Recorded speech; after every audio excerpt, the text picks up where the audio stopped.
Hey everyone, it's Snaell, the author of the Fit Businessman book.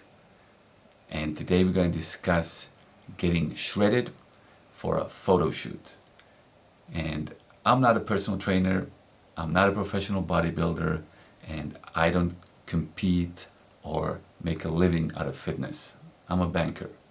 And I do occasionally photo shoots, and today I want to share how I accomplish to lower my body fat and just be able to be in a condition that makes these photos possible.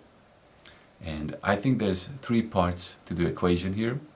First one is nutrition, then we have the training itself, and third and last part is maybe the most challenging one, and that's the mental aspect of going through a diet and really achieving that physique.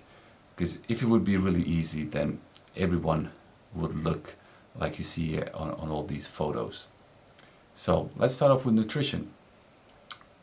The most important thing, of course, is to have a calorie deficit. So if possible, if you eat 1 week basically the same foods and you can follow your weight, it's easy to then adjust it and see how your body reacts.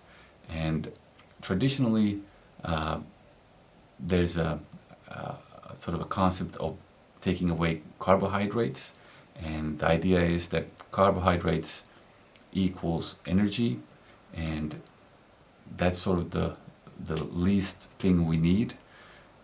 We need the protein to maintain muscle mass, and we need essential fats for the body, also for energy purposes, but they're more essential than carbohydrates. So what you can easily do is maybe reserve 8 weeks, but start off by eating very similar foods so that's easy for you to adjust. That way you don't have to put everything on a scale, and you don't have to use an app to monitor how many carbs you get in, how many fat, how much protein.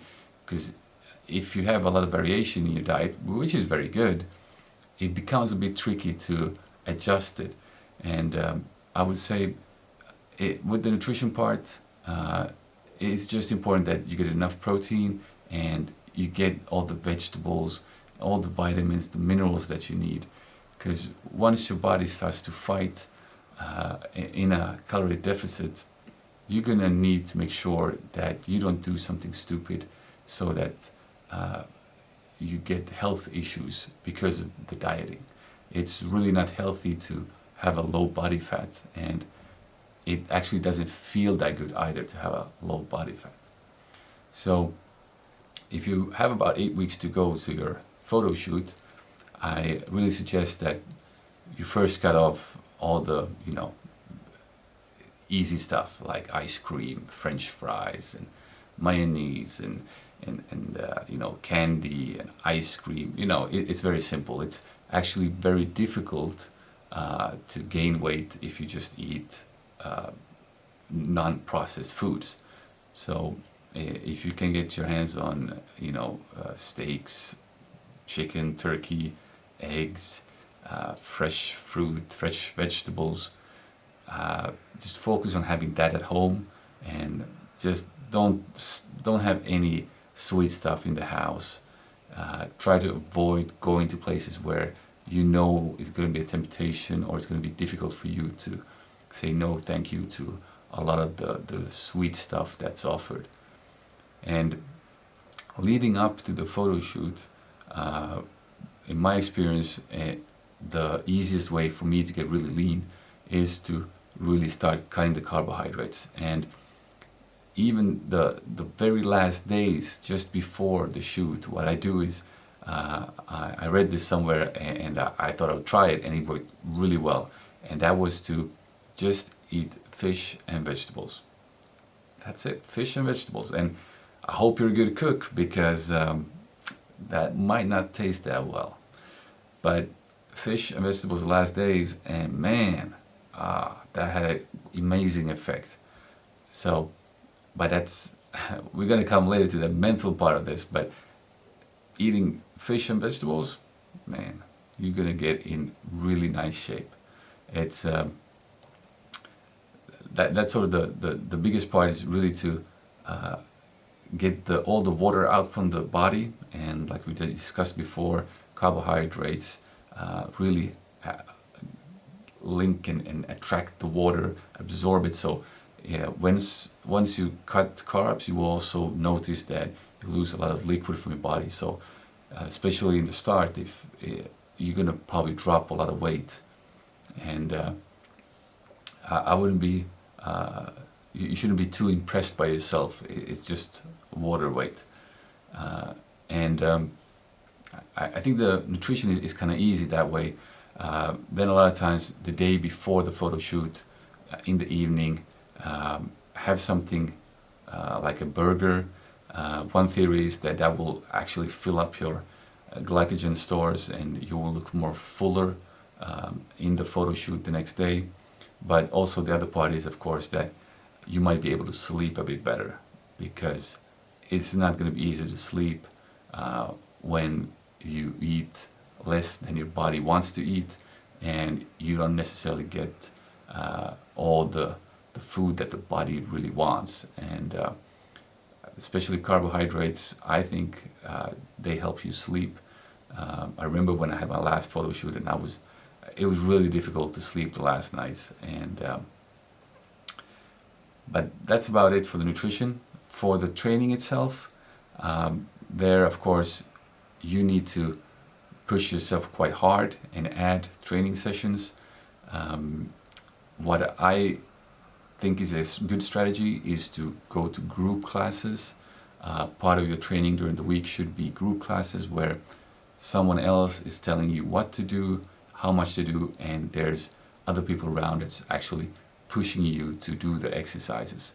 So this could be something like a CrossFit class or a body pump class, where you get a variation of movements and you get a team spirit and you're pushing yourself. Because with having a calorie deficit, you're gonna feel weak, and even if you just take your carbs around your training, which is something I highly recommend, it's still gonna be tough, and you're not gonna be as strong. You're not gonna have the endurance you had before. So by having someone around you push you and help you is gonna make it easier. The other aspect is that if you train twice a day, I think it gets really, really tough to go to the same, let's say the same gym or the same facility twice a day to do training.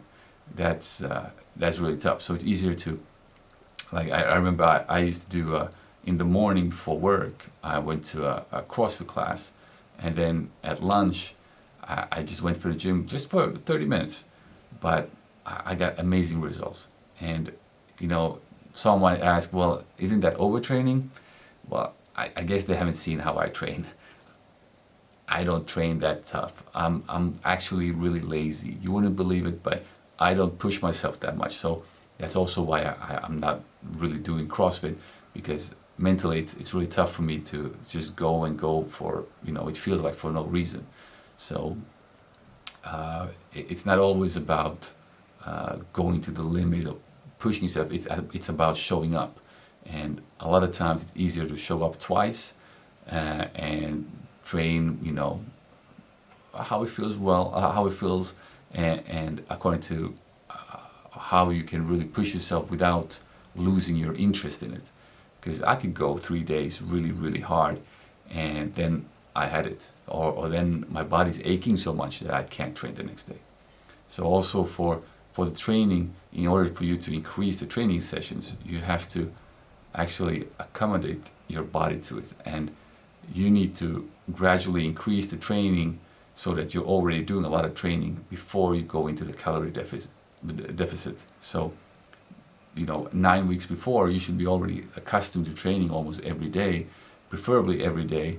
And then if you add something that burns a little bit of extra calories, like a walk, or just going out for a run or bicycle ride, all the type of exercise helps.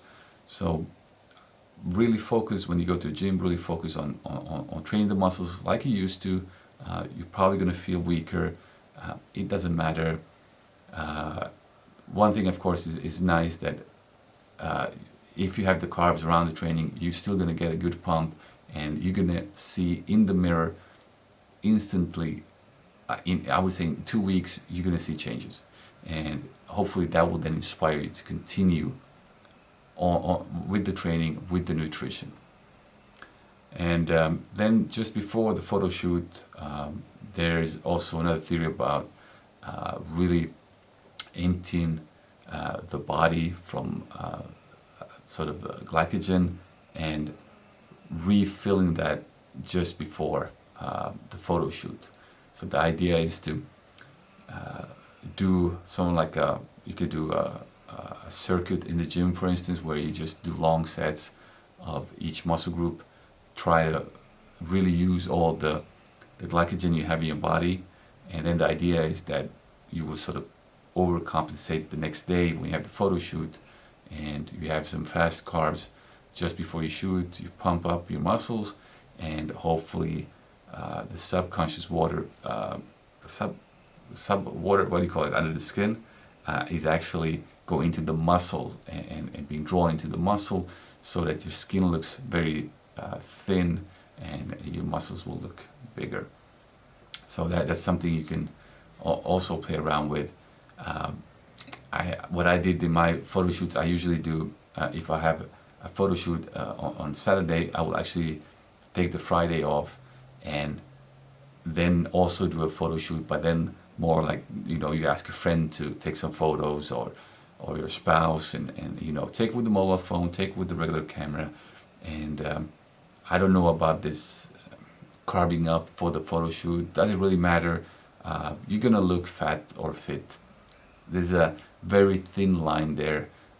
You will know the difference, of course, but anyone else looking at the pictures, they won't probably be able to say, okay, was this picture from the day before? Was this done during the photo shoot? Or was this 2 days later when you said, screw it, I want to have ice cream, I want to have this and that?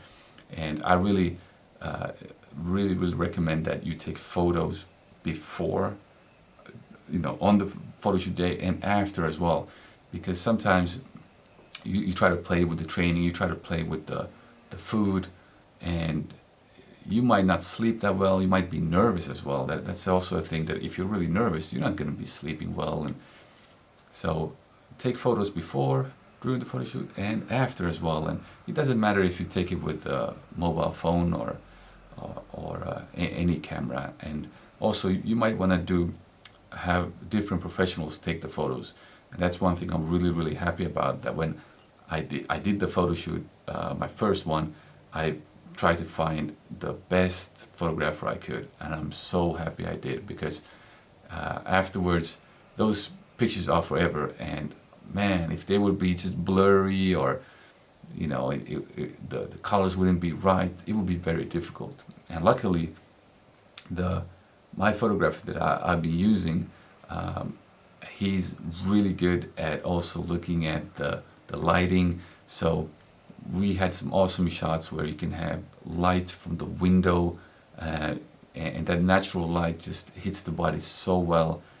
It's really important that you find a photographer that knows what he or she is doing, and really a specialist. Don't save on that, because those pictures are really going to be forever. Now, that's sort of a quick rundown on the nutrition, on the training. But for the mental aspect, and this is something that's probably the biggest obstacle.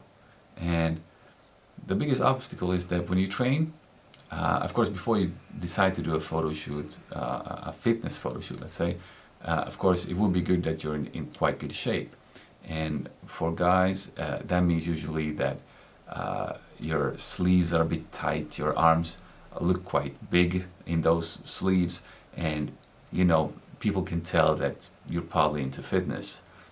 Now, when you go into a calorie deficit and all the water is expelled from your body, those arms are not gonna look that good. And I can show you pictures here from when, on the same day of the photo shoot, I'm in regular clothing, and also when I'm without a shirt, and after I done a little bit of exercise, so my muscles are a little bit showing a bit more, and it's the same day. And the mental aspect, it's really tough when you train and you also lose strength. So you gotta be, you gotta be ready for that. So if you're a person that goes into training because you want to perform, then this is gonna mess it up. If you're competing in a sport, then don't do a photo shoot, because your performance in that sport is gonna suffer. And it's really not, you have to find the priority here. What do you want to prioritize? You want to train for sport performance, or do you want to train for aesthetic purposes? And try to find the right time of the year. I also recommend that you do it in the summer, or at a point where you're tanned. The skin color has a big effect on how your body looks. If you're pale like white cheese like me, you really want to make sure that you're a bit tanned, and you can even if it's summer, I would still recommend that you go 1 day or 2 days before in a spray booth, so you even get more color, because people won't notice that maybe on the pictures directly if you don't tell them, but all the pictures you would see from me, for instance, in those pictures, I'm, in my eyes, much darker than what I am today, plus I've been spray tanned. So it's a lot of these small things that make a big difference. So I hope this helps, and to get you started in this, I'm actually gonna give away a free gift here. So I did a book called Shredded 2018. This was a prelude to the Fit Businessman book. So I will send this to you free of charge. Just DM me on Instagram with your address. I'll send it over, and I hope it can get you started, get you some ideas, get you some inspiration. And thank you for watching all these videos, and I hope I'll see you at work soon again.